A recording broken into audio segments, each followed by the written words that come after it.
తెలుగు సంబరాల తీయదను అలనాటి రుచుల సరికొత్త రూపం పరంపర స్వీట్స్. తెలంగాణ ప్రభుత్వం ప్రతిష్టాత్మకంగా ప్రారంభించిన సన్నబియ్యం పంపిణీ పథకానికి విశేష స్పందన వస్తోంది.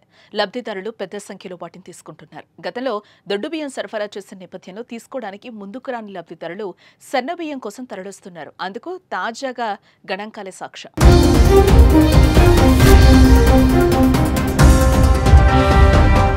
తెలంగాణ సర్కార్ పేదల ఆకలి తీర్చేందుకు ప్రజా పంపిణీలో కీలక మార్పునకు శ్రీకారం చుట్టింది. రేషన్ వ్యవస్థకు సార్థకత చేకూరేలా రాష్ట్ర వ్యాప్తంగా సన్నబియ్యం పంపిణీని ప్రారంభించింది. ఇప్పటికే హైదరాబాద్ మినహా ఇతర జిల్లాల్లో ఈ బియ్యం పంపిణీ ప్రక్రియ ప్రారంభమవ్వగా లబ్ధిదారులు పెద్ద సంఖ్యలో వాటిని తీసుకుంటున్నారు.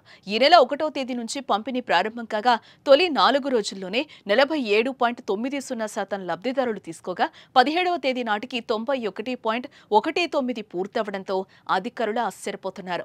గతంలో ఎన్నడూ లేని విధంగా రేషన్ బియ్యం కోసం ప్రజలు ముందుకు రావడంతో ఈ పథకం విజయానికి నిదర్శనమని అంటున్నారు.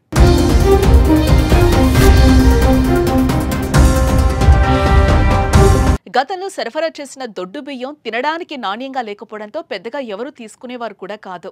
కొందరు తీసుకుని అమ్ముకునేవారు. ఇది రేషన్ బియ్యం అక్రమ రవాణాకు దారితీసింది. ఈ విషయాన్ని గుర్తించిన తెలంగాణ ప్రభుత్వం సన్నబియ్యం పథకాన్ని ప్రారంభించింది. దీంతో లబ్ధిదారులు రేషన్ దుకాణాలకు పరుగులు తీసి బియ్యాన్ని తీసుకుంటున్నారు. బయట సన్నబియ్యం ధరలు భారీగా ఉన్నాయి. నాణ్యతను బట్టి కిలో 55 రూపాయల నుంచి 70 రూపాయల వరకు ధర పలుకుతోంది. అలాంటి ఖరీదైన బియ్యాన్ని ప్రభుత్వం రేషన్ దుకాణాల్లో పంచి ఆర్థిక భారాన్ని తగ్గించడంతో ప్రజలు హర్షం వ్యక్తం చేస్తున్నారు. చాలా సంతోషం. సన్న బియ్యం ఇస్తే చాలా మందికి ఉపయోగపడతాయి. అందరి కొనుక్కొని తినే వాళ్ళకి మంచిగా ఉంటుంది, గరీబ్ ఉన్న వాళ్ళకి మంచిగా. ఇప్పుడు కొంతమంది ఏమంటున్నారంటే బియ్యం ఒకటే కాదు ఇంకొన్ని వస్తువులు కూడా ఇస్తే బాగుంటుందని అంటున్నారు కదా. నిత్యావసరాల వస్తువులు ఇస్తే కూడా బాగుంటుంది. అందరు గరీబ్ వాళ్ళకి చాలా బాగుంటుంది. ఏమేం కావాలనుకుంటున్నాం? పప్పులు, గోధుమలు, అన్ని నిత్యావసర సరుకులు. పేద మధ్యతరగతి వర్గాలకు ప్రభుత్వం సన్నబియ్యం పంపిణీ చేయడం కొంత ఆర్థికంగా ఊరట కలుగుతోంది.